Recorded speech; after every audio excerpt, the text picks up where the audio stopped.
Assalamualaikum warahmatullahi wabarakatuh. Gimana kabar anak-anak sekalian? Nah, udah lama ya tidak bertemu dalam pembelajaran tatap muka. Kali ini anak-anak bertemu dengan Pak Arif lagi ya dalam pelajaran SKI Sejarah Kebudayaan Islam. Nah, pada kesempatan kali ini Pak Arif akan menjelaskan bab 7 SKI kelas 4 yang materinya adalah Hijrah Nabi Muhammad ke Yathrib. Nah, oleh karena itu kita simak pelajaran SKI kali ini. Nah, pertama Pak Arif akan menjelaskan. Anak-anak sekalian masih ingat nggak bahwa Nabi Muhammad SAW itu hijrah ke Yathrib yang atau nama lainnya adalah Madinah. Nah, ketika hijrah itu anak-anak mungkin belum tahu apa ya arti hijrah itu. Hijrah itu adalah perpindahan ya dari hal yang buruk menuju ke yang baik. Itu arti kata hijrah. Tapi hijrah juga bisa dimaknai adalah berpindah dari suatu tempat ke tempat yang lain. Tentu saja tempat yang buruk atau tempat yang tidak kondusif menuju tempat yang lebih baik atau tempat yang bisa menopang dakwah Nabi Muhammad. Oleh karena itu, kali ini adalah materi tentang hijrah. Nah, hijrah Nabi Muhammad SAW ini yaitu ke Yathrib. Yathrib itu adalah suatu kota di mana itu terletak di sebuah tenggara kota Mekah. Nah, kota Yathrib atau kota Madinah itu sangat subur. Di Arab hanya ada dua kota yang subur. Yang pertama adalah Thaif, yang kedua adalah Yathrib. Nah, Thaif dan Yathrib ini adalah dua kota yang sangat subur, di mana di sana ada banyak sekali oase atau mungkin mata air di padang pasir. Nah, di Yathrib maupun di Thaif itu banyak bukit-bukit, ada lembahnya juga. Nah, oleh karena itu, salah satu yang paling subur adalah kota Yathrib atau kota Madinah. Nah, keadaan kota Madinah memang subur, perdagangannya banyak sekali. Akan tetapi anak-anak yang di sana yang ada adalah ada dua suku yang cukup besar ya sukunya itu, suku Aus dan suku Khazraj. Nah, suku Aus dan suku Khazraj ini adalah keturunan dari suku Arab. Nah, oleh karena itu, tapi di sana juga ada Nasrani maupun Yahudi juga ada. Nah, dua suku ini saling berperang. Mereka itu suka berperang memperebutkan sesuatu. Nah, ketika mereka berperang, banyak sekali mereka diprovokasi oleh orang-orang Yahudi maupun orang Nasrani. Karena orang Yahudi dan orang Nasrani itu, mereka itu kebanyakan ya, orang Yahudi menguasai pasar. Nah, menguasai pasar bagaimana? Pasar itu tempat perdagangan, mereka banyak yang mendominasi. Nah, proses pecah belah inilah menjadikan kaum Arab, bangsa Arab pada saat itu saling berperang, tidak bersatu. Lah, oleh karena itu keadaan pada saat itu suku Aus mungkin berkuasa, suku Khazraj juga berkuasa, mereka terjadi konflik. Itu sering terjadi pada saat itu di kota Yathrib sebelum Nabi Muhammad SAW itu hijrah ke sana. Nah, anak-anak sekalian, di sana selain bangsa Arab juga ada orang Yahudi maupun orang Nasrani kan.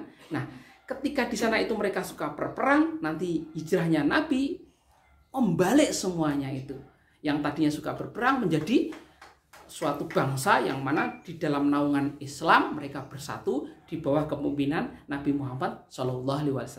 Nah, anak-anak sekalian, pada saat Nabi Muhammad akan hijrah, Nabi Muhammad mengalami banyak sekali hal-hal yang menjadikan Nabi Muhammad diperintahkan untuk hijrah. Salah satunya adalah apa?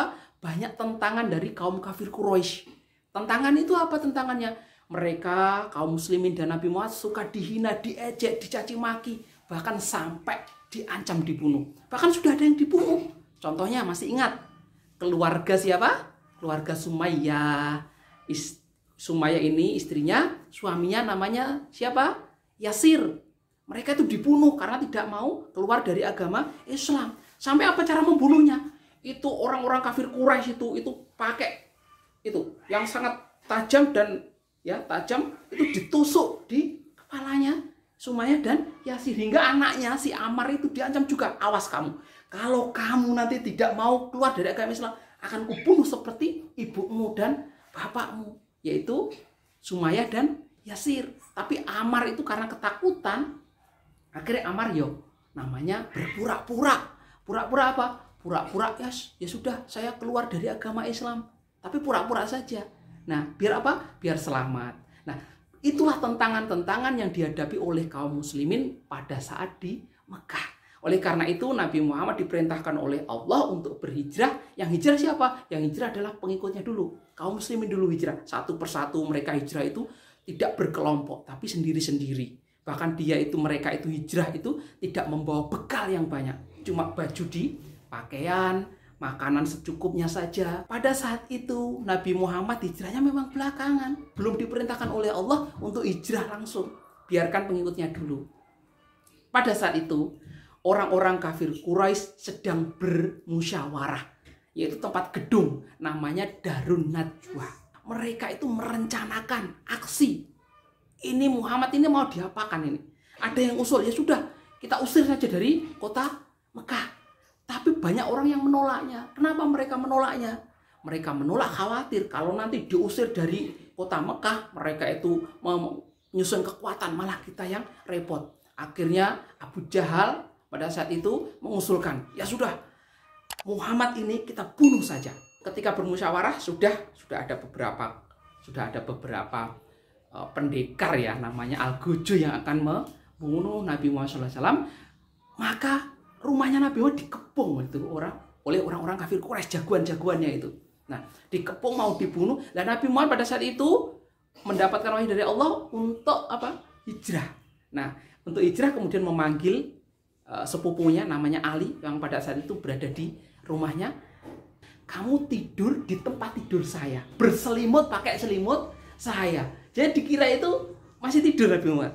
Nah, Ali menyanggupi. Anak-anak sekalian, coba kalau anak-anak itu disuruh, ada orang yang mau dibunuh di tempat tidur, suruh gantikan, ayo kamu sini tidur di tempat tidurku, aku mau dibunuh, pasti nggak mau kan? Nah, tetapi Ali ini, sahabat Ali ini, keimanannya luar biasa. Dia percaya kepada Allah. Maka Ali tidur di tempat tidur Nabi Muhammad. Ketika orang-orang sedang berkumpul mengepung rumahnya Nabi Muhammad SAW, mengintip, oh masih ada yang tidur. Muhammad ternyata masih tidur. Nah, ketika itu Nabi Muhammad keluar atas perintah Allah, maka matanya orang-orang yang mengepung itu tadi, Al-Gojo itu seakan-akan tidak melihat. Nabi Muhammad lewat keluar itu menuju mau hijrah bersama Abu Bakar. Tidak terlihat. Itu qadar Allah. Allah menakdirkan seperti itu. Ketika itu bersama Abu Bakar menuju ke sebuah ke Yathrib, tapi ketika hijrah pada malam hari itu Nabi Muhammad bersama Abu Bakar sembunyi dulu. Di mana? Di Gua Sur. Nah, di Gua Sur itulah Nabi Muhammad SAW bersembunyi selama 3 hari. Nah, setelah 3 hari Nabi Muhammad bersama Abu Bakar kemudian melanjutkan perjalanan hijrah ke Yathrib pada saat itu. Nah, di tengah jalan orang-orang itu kan mencari, tidak ketemu ternyata. Di rumahnya Nabi Muhammad SAW yang ada adalah Ali. Woi Ali, pegang itu. Mana Muhammad? Tidak tahu. Ali sudah dipukuli kalau zaman sekarang ya. Ditanya neng, tahu nggak kamu? Tahu nggak wes? Seperti itu, nggak tahu, sudah hijrah itu. Sudah Ali dilepaskan, kemudian mengejar Nabi Muhammad ke seluruh penjuru. Nah, pada saat itu Nabi Muhammad SAW melakukan perjalanan, semuanya itu dikasih sayembara. Barang siapa yang bisa menangkap Muhammad akan saya beri 100 unta. Nah, semua mencari itu. Salah satunya adalah Suraqah. Nah, Suraqah bin Malik itu adalah seorang pencari jejak. Apa pencari jejak itu? Suraqah bin Malik itu ketika mencari jejak, oh ini jejaknya siapa, berada di mana, menuju mana, tahu itu. Nah, ketika itu Suraqah karena saking pinternya, Suraqah melihat, wah itu Muhammad ada, dikejar pakai kudanya. Oh, dia penunggang kuda handal. Sampai kurang beberapa meter, kudanya Suraqah itu terjerembab di dalam pasir. Suraqah terpental, terlemparkan dari kuda, terjerembab, jatuh itu Suraqah. Nah, pada saat itu Suraqah tidak pantang menyerah, langsung diangkat lagi kudanya, disuruh berdiri lagi, kemudian dikejar terus dan terjerembab lagi. Dan disitulah Suraqah mulai ketika melihat bekas jejakan kakinya itu bercahaya, ada sesuatu yang bercahaya, maka Suraqah mengatakan, dulu iki orang ini Muhammad ini pasti akan menang, itu dilindungi oleh Allah gitu. Nah, akhirnya apa? Suraqah mengatakan, sini saya sudah menyerah ini. Sudah, kamu tidak akan saya tangkap lagi, wahai Muhammad, wahai Abu Bakar gitu. Terus ketika itu Nabi Muhammad bersama Abu Bakar, ya sudah kalau gitu kamu saya lepaskan, kamu pergi saja. Itu qadarullah, Suraqah itu seakan-akan mendapatkan hidayah. Suraqah yang paginya itu mau membunuh, mau menangkap Nabi Muhammad, di sore hari Suraqah itu sebagai tamengnya Nabi Muhammad. Apa tamengnya? Diperintahkan oleh Nabi Muhammad, ya sudah kamu boleh sekarang boleh pergi, tapi syaratnya jangan kasih tahu saya ada di sini, biarkan saya tidak sampai ditangkap oleh orang-orang kafir Quraisy. Nah, kemudian ketika Rasulullah SAW sudah menuju ke Yastrib, akhirnya sampailah Rasulullah SAW ke Madinah atau Yastrib. Nah, di sana Nabi Muhammad SAW disambut oleh orang-orang Yastrib atau orang-orang Madinah. Loh, kenapa kok disambut? Karena orang Yastrib atau orang Madinah itu tadinya sudah masuk Islam. Ada yang sudah masuk Islam. Nah, Baiat Aqabah yang pertama itu adalah diikuti oleh 12 orang dari kaum suku Aus dan suku Khazraj. Mereka berjanji kepada Nabi Muhammad. Mereka tidak menyekutukan Allah. Mereka tidak melakukan hal-hal yang tercela, tidak mencuri, tidak membunuh dan sebagainya. Dibaiat, disumpah. Nah, dan sumpah setia itu. Nah, itu pada tahun ke-13 kenabian. Dan kemudian di tahun berikutnya lagi, yaitu mereka melakukan baiat itu bahkan lebih dari berapa? 75 orang dari suku Aus maupun suku Khazraj. Mereka berbaiat kepada Rasulullah. Itu juga disebut namanya Baiatul Kubro. Baiat yang besar pada saat itu. Nah, disitulah titik awal bagaimana hijrah Nabi Muhammad itu sukses. Dan di sini ada peran satu orang. Siapa itu? Mus'ab bin Umair. Siapa Mus'ab bin Umair? Sahabat Nabi yang pintar berdiplomasi pada saat itu.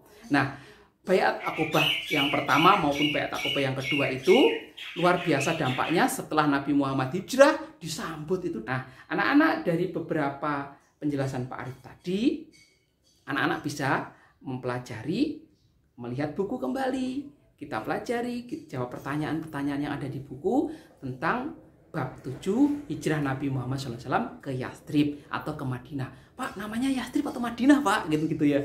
Madinah itu dari kata Madinatun Nabi, yaitu kotanya Nabi. Setelah Nabi Muhammad SAW hijrah, maka kota Yastrib itu dinamakan kota Madinah. Nah, anak-anak sekalian, itulah penjelasan singkat dari Pak Arif tentang peristiwa hijrah Nabi Muhammad SAW ke Yastrib. Oleh karena itu, anak-anak tetap semangat belajar di rumah, makan makanan yang bergizi, yang sehat, vitamin, jangan lupa ya, istirahat maupun olahraga juga. Nah, begitu pesan dari Pak Arif. Semoga apa yang kita dapatkan kali ini bisa berkah dan bisa mendapatkan ilmu yang bermanfaat pada kesempatan kali ini. Terima kasih. Assalamualaikum warahmatullahi wabarakatuh.